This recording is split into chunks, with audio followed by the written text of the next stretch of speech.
557. Your line is open. Hi, my name is Marisha McMorrin, and I'm the Executive Director of Food Connection. Our mission is to ease hunger and reduce waste by redistributing surplus prepared food to serve our neighbors in need. Since our inception in 2015, we have connected 385,000 meals to those experiencing food insecurity. Food Connection works closely with partner agencies and community leaders to identify and eliminate barriers to nutritious prepared food. The COVID-19 pandemic showed us the great need for distributing individually portioned meals directly into neighborhoods to serve those who might not have access to other sources of prepared food.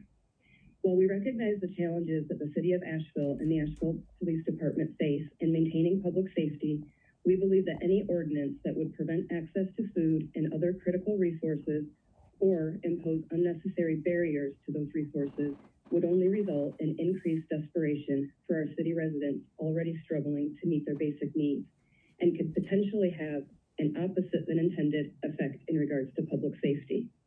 In addition to that point, after listening to and understanding the level of staffing shortages at the Asheville Police Department, I believe that considering an ordinance that would require policing of public spaces to ensure no one is feeding people would be a gross misuse of already strained police resources.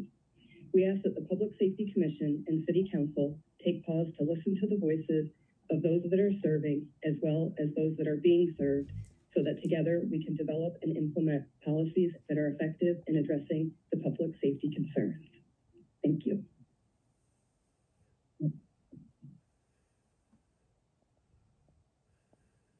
Caller ending in 1416. Your line is open. My name is Carolyn Hunter. I'm a resident of North Asheville and the board chair for Food Connection. My comments are in reference to the restrictions, the proposed ordinance on the restrictions of sharing food with our unhoused and impoverished residents in public spaces. I am asking the City Council to take a cooperative approach to creating a solution for improving public safety of our city. That will require participation by the city, our nonprofits, public service groups, small business owners, unhoused representatives, and experienced negotiators and counselors familiar with the social issues we are facing. No one group, individual, or organization can solve this on their own. The risks you are taking by unilaterally proposing an ordinance of this consequence to our city will cause more harm than good and create further conflict and distress.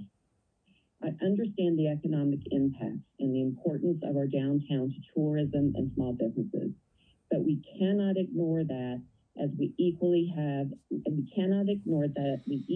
a responsibility to protect the people who have nowhere else to go and are equally victim to the few who are creating the problems we're trying to address.